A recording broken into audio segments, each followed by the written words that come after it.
Have you ever wondered why your sourdough starter is watery? Can you see that layer of water on top? Sometimes this layer of water can be a quite dark color, like a darkish brown, like a darkish green, but you can see mine is like a light yellow. The reason for this is it hasn't been fed.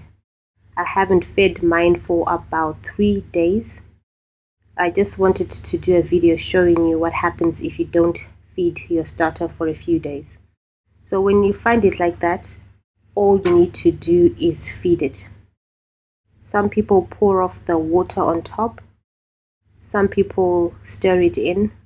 I'm one of those who stir it in. So I'm just going to add in my flour, just as I would for a normal feed, and then stir it. You can see, you just mix it in. You don't need to add anything else. You don't need to add any more water to it because it's got that layer of water. But if you find for some reason that it's still too thick, maybe you've added too much flour, it's okay. You can just add a little bit of water to thin it down, and then that's it. You're ready to go. If it's a starter that's ready, you can bake with it as normal. If it's like mine, which isn't ready, just keep on feeding it.